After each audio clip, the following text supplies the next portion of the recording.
Assalamualaikum, welcome to my podcast. Halo teman-teman, perkenalkan, nama saya Susi Suswanti.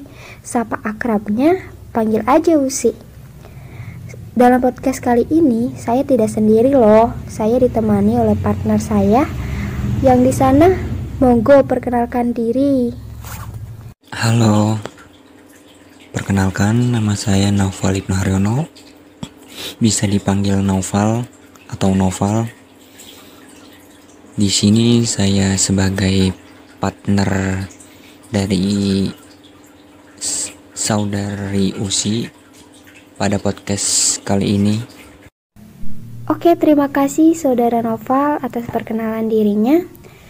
Kami dari Universitas Pamulang, Fakultas Keguruan dan Ilmu Pendidikan, Prodi Pendidikan Ekonomi. Dalam podcast ini kami akan sharing materi tentang mekanisme pasar dan teori harga dalam ekonomi syariah. Nah, Nopal, di sini kan nanti kita akan membahas pasar dan mekanisme pasar. Sebelum membahas secara luas, saya mau nanya dulu nih, pengertian pasar dan mekanisme pasar itu seperti apa sih?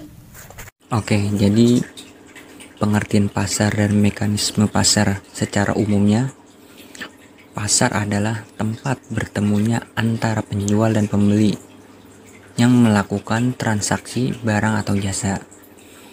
Nah, pasar juga merupakan sebuah mekanisme pertukaran barang dan jasa yang alamiah dan telah berlangsung sejak awal peradaban manusia. Dan di dalam Islam itu sendiri, pasar sangatlah penting dalam perekonomian. Dan pasar juga telah terjadi pada masa Rasulullah dan Khulafaur Rasyidin dan menjadi sunatullah yang telah dijalani selama berabad-abad. Nah, lalu mekanisme pasar secara umumnya yaitu terjadinya interaksi antara permintaan dan penawaran yang akan menentukan tingkat harga tertentu. Nah, jadi itulah pengertian dari pasar dan mekanisme pasar secara umumnya. Oke, terima kasih Noval. Lalu pengertian pasar dan mekanisme pasar secara Islam tuh seperti apa? Jadi pengertian pasar dan mekanisme pasar secara pandangan Islamnya yaitu pasar adalah suatu pertemuan antara penjual dan pembeli yang dimana pembeli datang dengan permintaan akan barang yang diinginkan dan dibutuhkan, sedangkan penjual ada dengan barang-barang kebutuhan pokok lainnya. Pasar jika menggunakan sistem ekonomi syariah ini akan menekankan konsep manfaat yang lebih luas pada kegiatan ekonomi, termasuk di dalamnya mekanisme pasar, dan pada setiap kegiatan ekonomi itu mengacu kepada konsep maslahat dan menjunjung tinggi asas-asas keadilan. Nah, mekanisme pasar dalam konsep Islam akan tercermin prinsip syariah dalam bentuk nilai-nilai yang secara umum dapat dibagi dalam dua perspektif, yaitu makro dan mikro. Nilai syariah dalam perspektif mikro menekankan kepada aspek kompetensi atau profesionalisme dan sikap amanah. Sedangkan dalam perspektif makro, nilai-nilai syariah menekankan aspek distribusi, pelarangan riba, dan kegiatan ekonomi yang tidak memberikan manfaat secara nyata kepada sistem perekonomian. Nah, jadi itulah pengertian dari pasar dan mekanisme pasar menurut pandangan Islamnya. Oh iya sih, kan tadi kan kita udah ngebahas nih pengertian dari pasar dan mekanisme pasar secara umum maupun secara pandangan Islam. Nah, pastinya kan ada nih konsep mekanisme pasar dalam Islam. Coba dong sebutin apa aja konsep mekanisme pasar dalam Islam dan coba dijelaskan sedikit aja. Oke, jadi konsep mekanisme pasar dalam Islam dibangun atas prinsip-prinsip sebagai berikut. Yang pertama, arido. Yang kedua, berdasarkan persaingan sehat. Yang ketiga, kejujuran. Dan yang keempat, keterbukaan. Arido di sini maksudnya adalah yakni segala transaksi yang dilakukan haruslah atas dasar kerelaan antara masing-masing pihak. Yang kedua, berdasarkan persaingan sehat di sini maksudnya mekanisme pasar akan terhambat bekerja jika terjadi penimbunan atau monopoli. Monopoli setiap barang yang penahanannya akan membahagiakan konsumen atau orang banyak. Yang ketiga, kejujuran. Kejujuran di sini merupakan pilar yang sangat penting dalam Islam, sebab kejujuran adalah nama lain dari kebenaran itu sendiri. Islam melarang tegas melakukan kebohongan dan penipuan dalam bentuk apapun, sebab nilai kebenaran ini akan berdampak langsung kepada para pihak yang melakukan transaksi dalam perdagangan dan masyarakat secara luas. Yang keempat, keterbukaan. Keterbukaan di sini adalah keadilan. Pelaksanaan prinsip ini adalah transaksi yang dilakukan dituntut untuk berlaku benar dalam mengungkapkan kehendak dan keadaan yang sesungguhnya. Nah, Nova, tadi kan kita udah membahas pengertian, konsep mekanisme pasar. Sekarang sih mau nanya, pendekatan mekanisme pasar dan ciri-cirinya itu bagaimana sih?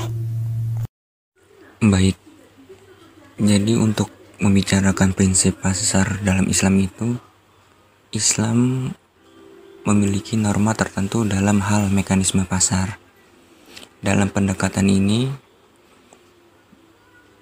menurut Muhammad Najatullah Asy-Syidiki menyebutkan ciri-ciri penting pendekatan Islam dalam mekanisme pasar yang dibagi menjadi 3. Yang pertama, penyelesaian masalah ekonomi yang asasi. Yang kedua, dengan berpedoman pada ajaran Islam.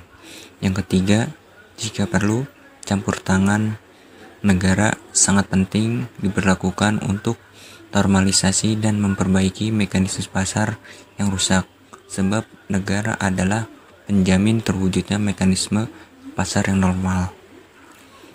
Nah, jadi ketiga itulah ciri-ciri penting pendekatan Islam dalam hal mekanisme pasar menurut Muhammad Najatullah Asy-Syidiki. Kan tadi kita udah bahas nih beberapa pembahasan dari pengertian pasar dan mekanisme pasar secara umum maupun pandangan Islam, dan juga membahas prinsip pasar dalam Islam itu seperti apa. Nah, yang selanjutnya membahas tentang penetapan harga dalam Islam nih. Pengertian dari harga secara umumnya kan itu faktor utama dalam mengalokasikan sumber daya pelaku ekonomi. Nah, kalau pengertian harga menurut Islam itu sendiri apa sih pengertiannya? Ya, jadi benar. Harga adalah faktor utama dalam mengalokasikan sumber daya pelaku ekonomi. Dalam suatu transaksi, bagian terpenting dalam jual beli adalah nilai tukar dari suatu barang yang dijual. Zaman sekarang, nilai tukar itu biasa disebut dengan uang. Jadi, harga menurut Islam itu di sini ada ulama fikih mengartikan harga asam adalah harga pasar yang berlaku normal di tengah-tengah masyarakat pada saat ini. Terjadinya harga didasarkan pada nilai kepuasan dari produsen ataupun konsumen. Konsumen Islam tidak dianjurkan untuk melakukan suatu kepuasan yang setinggi-tingginya. Seorang konsumen harus menjalani hidup sesuai dengan ajaran Islam yang seharusnya menjaga agar tingkat konsumsinya tidak berlebihan. Artinya, seorang konsumen muslim yang sadar akan hakikat agamanya maka ia cenderung lebih rendah dalam mengkonsumsi suatu barang daripada fungsi permintaan konvensional. Nah, tadi kan Usi udah ngejelasin ya pengertian harga menurut Islam. Sekarang Usi mau nanya nih sama Nopal, dalam harga penentuannya itu seperti apa sih? Jadi dalam penentuan harga dalam Islam, tasyir atau penetapan harga merupakan salah satu praktek yang tidak dibolehkan oleh syariat Islam. Pemerintah ataupun yang memiliki kekuasaan ekonomi tidak memiliki hak dan kekuasaan untuk menentukan harga tetap sebuah komoditas, kecuali pemerintah telah menyediakan untuk para pedagang jumlah yang cukup untuk dijual dengan menggunakan harga yang telah disepakati bersama. Dan dalam ketentuan penetapan harga berdasarkan sebuah hadis Nabi Shallallahu Alaihi Wasallam, Allah lah yang sesungguhnya penentu harga, yang mencabut, yang meluaskan dan pemberi rezeki. Aku berharap tatkala bertemu Allah tidak ada seorang pun di antara kamu yang menuntut padaku tentang adanya kezaliman dalam urusan darah maupun harta bendanya. Lalu menurut pendapat Ibnu Taimiyah membedakan dua tipe penetapan harga, yaitu tidak adil dan tidak sah, serta adil dan sah. Penetapan harga yang tidak adil dan tidak sah itu berlaku atas naiknya suatu harga akibat persaingan pasar yang bebas, yang mengakibatkan terjadinya kekurangan suplai atau penaikan permintaan. Nah, jadi itulah penentuan harga dalam Islam. Oke, itu kan dalam penentuannya. Usi mau nanya lagi nih, kalau dasar hukum harga tuh bagaimana? Jadi mengenai dasar hukum harga dalam ekonomi Islam itu, Imam Syafi'i berkata, Allah memaparkan jual hukum jual beli dalam sejumlah Al-Quran yang mengindikasikan kebolehannya. Penghalalan jual beli oleh Allah Subhanahu wa Ta'ala mengandung dua pengertian. Yang pertama, Allah menghalalkan semua bentuk jual beli yang terjadi antar penjual dan pembeli. Keduanya diperbolehkan melangsungkan transaksi atas dasar kerelaan. Nah, yang kedua, Allah menghalalkan jual beli yang tidak dilarang Rasulullah Shallallahu Alaihi Wasallam selaku juru perang apa yang dikehendaki Allah Subhanahu wa Ta'ala. Nah, jadi itulah dasar hukum harga dalam ekonomi Islam. Sekian dari kami mengucapkan terima kasih sudah mau mendengarkan podcast kami ini, dan sampai ketemu lagi di podcast selanjutnya. Dah. Kurang dan lebihnya mohon maaf. Wassalamualaikum warahmatullahi wabarakatuh.